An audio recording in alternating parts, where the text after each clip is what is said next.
and conclude their deal, because their deal will now be with us instead of being with the AMA. And there are a lot of good talented people out there who are ready to make investments. But to make the full investment that's necessary to grow their particular discipline, they need to know that their property rights are intact and respected.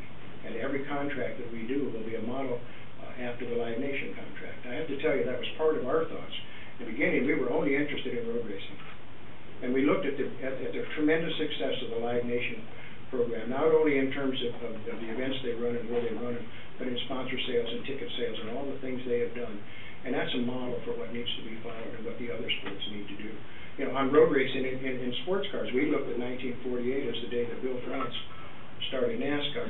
And we looked at that as the same point in time when people started racing sports cars in this country. And then we looked at the comparative size of the two, and the public acceptance of NASCAR versus the public acceptance of sports car racing. What went wrong? We need to take the same hard look at motorsports and motorcycle motorsports. And if we look at what's been done at Live Nation, that does create a template for us on the contracts we're going to try to make with the other specialty people, and so that motocross and flat track and hill climb and all of those other things that we're going to be responsible for is put on a solid business basis, the companies that know what they're doing, and we can build it to where all of those disciplines are loaded with people who are sponsored and can take a real professional view, not just a hope for a purse check that will get them home that weekend.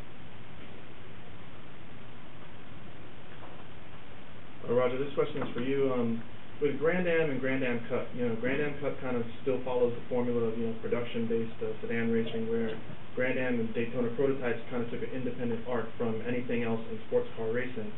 So with the AMA road racing, do you kind of plan to take it, more in the same direction as some of the other national superbike championships and World Superbike, or are you thinking, or at least considering taking it on a more independent arc, kind of the same way that you did with Daytona prototypes? Well, let's examine why we did Daytona prototypes and go back even a step further, and let's look at the early days of NASCAR. In the beginning, NASCAR raced real cars that you could buy at the dealerships. And in fact, there were people who crashed their cars on Friday's practice and bought new ones that night and were able to race them on the weekend.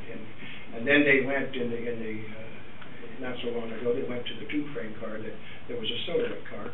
And of course, now they're doing the cars of tomorrow, which is a completely different step. We have no plans for the motorcycle of tomorrow. Okay, we're going to continue to base our products, our racing products, on motorcycles that you can buy.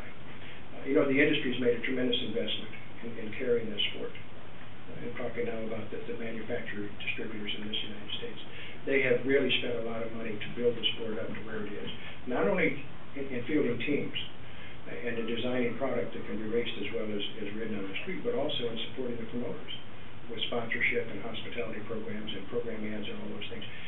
That asset is a head start we didn't have in Grand Am.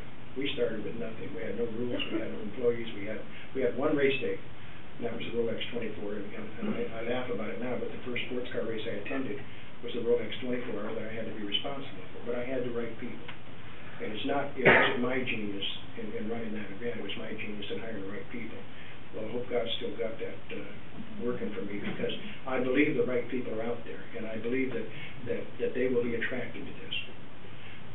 The one thing that's been the wind in my sails through my entire motorsports career has been the association with Jim France. I have been blessed to be able to make my living, do what I enjoy, and at the same time providing him with programs for the things in which he has passion.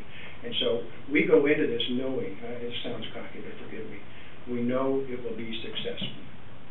Once the France family decides to move forward on a project, it does not fail. It may have some hiccups, it may have some problems, but it is not going to be allowed to fail.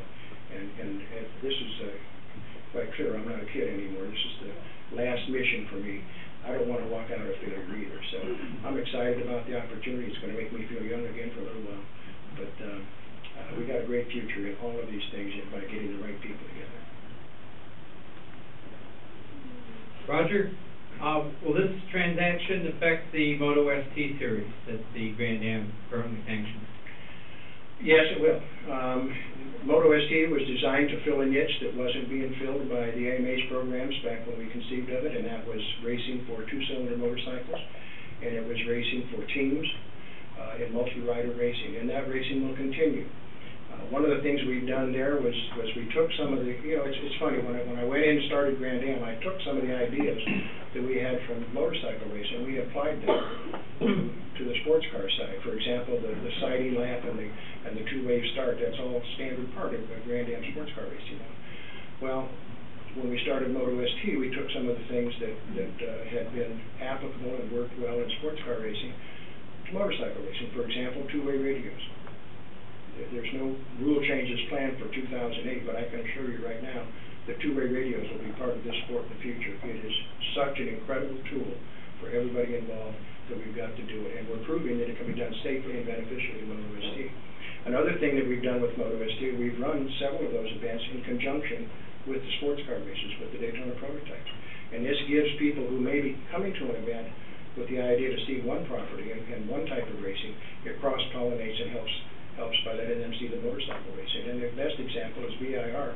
Last year we had the Moto ST race on Sunday morning, the Rolex prototype race, Daytona prototype race on Sunday afternoon, and their spectator crowd was up significantly. And it was also interesting to see the vendors and the other people that responded to that mixture. So Moto ST will definitely have a place, and it's our intention to work with our promoters to see what place it has on the national weekends. But we're getting way ahead of ourselves, and I'm certainly happy to answer questions of this type if this is where you all want to go. But I want to remind you, this is the AMA's announcement, and this is not just a new beginning for a sanctioning body group, but it's also the beginning of an AMA that's going to have the ability to be all it can be. And I feel guilty when he's asking Roger questions right now. Don't feel guilty at all, Roger. Roger Markey, CODIS from Florida today. How long is the Live Nation agreement for, and would you guys be interested in it once it expires, if it doesn't expire? Thank you. Well, the Live Nation agreement is through 2019. I probably won't be on active duty by that time, all right? But it is an agreement with the AMA, and you have to understand, we're not acquiring the AMA. And we're in the process of, as part of this, acquiring Paradama, either through stock or through the assets or both. And until the most recent contract, Paradama did hold the rights to Supercross, but for whatever reasons, and I'm not familiar with that now as an AMA property, they couldn't properly sell it to us when they've already licensed it to somebody else. The AMA has an obligation to Live Nation, and by contract, Live Nation has some obligations to the AMA. We will certainly meet with the Live Nation folks in person in the near future and suggest to them that it might be more appropriate to take the AMA out of the picture and create a new contract. And I'll give you just one simple reason for that. The AMA is a not-for-profit membership organization. It's a huge club whose main mission on the racing side has been to provide activity for the members. Live Nation is a for-profit racing organization trying to hold races that are entertaining and sell tickets. Well, so are we.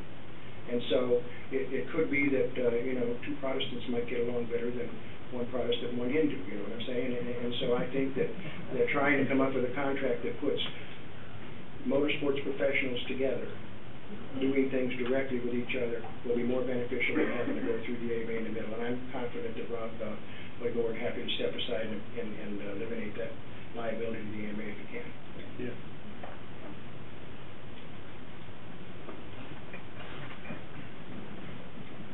Roger, the AMA committee passed Superbike rules for 2009. Do you plan to honor them, or do you have a vision for what the road race program will look like in 2009? I do not plan to blindly honor those rules. I do not. I need to review them. I haven't even read them. It might turn out they're the best set of rules in the world, and if they are, we'll adopt them. But I don't think we can know that until we get a little bit more time on the ground. I think it's going to be important that we again talk to the stakeholders, the teams, and the manufacturers, and get their read on it. And our vision for Superbike may turn out to be different than that set of rules, and if it is, we'll adopt our vision and go from there. But again, we need to make sure that we do so understanding the issues and the unintended consequences of any decisions we take.